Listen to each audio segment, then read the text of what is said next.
less. The apologies would stop. I started moving toward it slowly, keeping my eyes on the ceiling. Slam of a door. My heartbeat filled the house like a drum. The pillow. The lights flickered once, twice, and then went out completely. On the surface, nothing ever changed.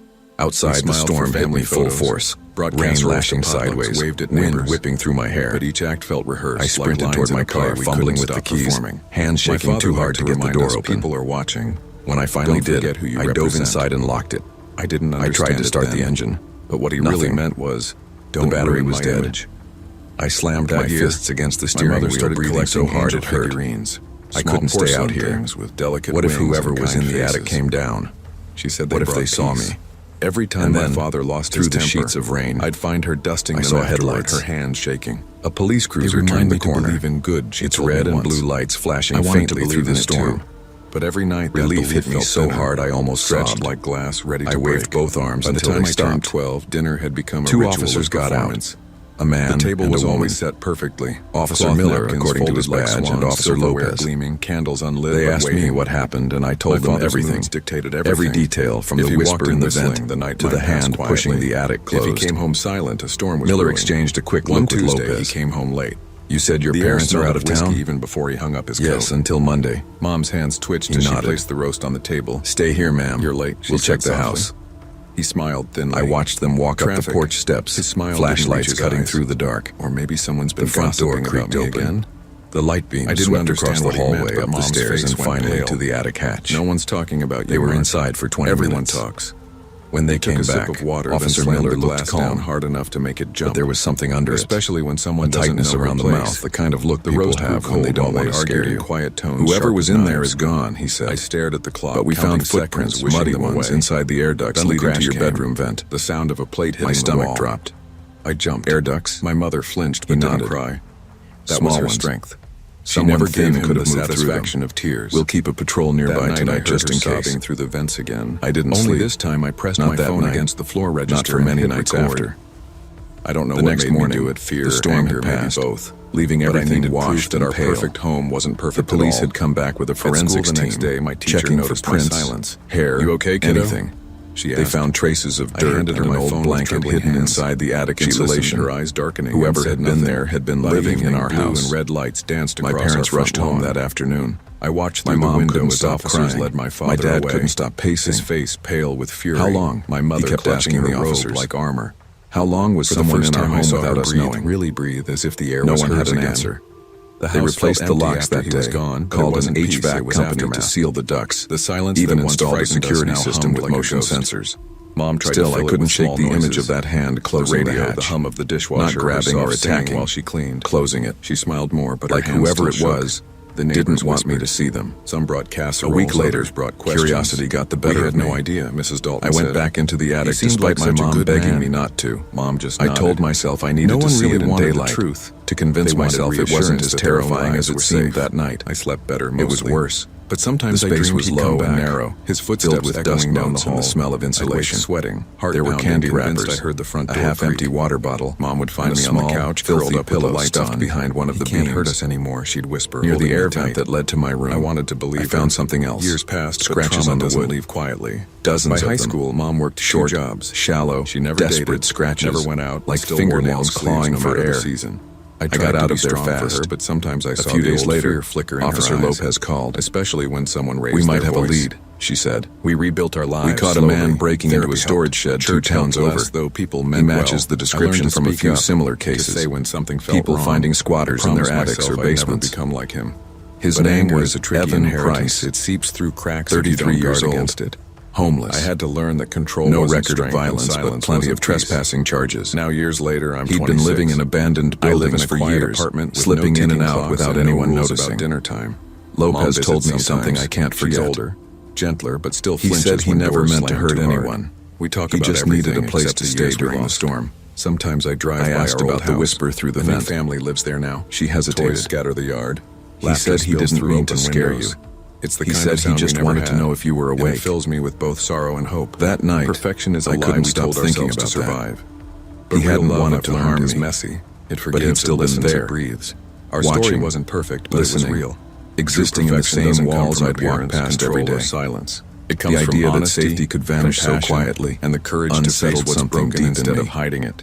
The most beautiful homes are not the ones that look flawless. The house was repaired, repainted, resecured. But the ones where love is allowed to be human. My parents tried to pretend it was over, that the locks and alarms made us safe again.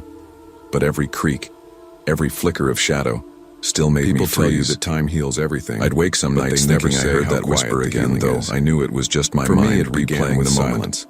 The kind that trauma has a way of looping itself like an old fluorescent over and over. Until you learn to quiet it. The house felt like a museum. I went back to school that fall, but I wasn't the same. In the sink. I double-checked every door, every window, every vent. Footsteps that had stopped. I didn't tell people the story at first. How could I?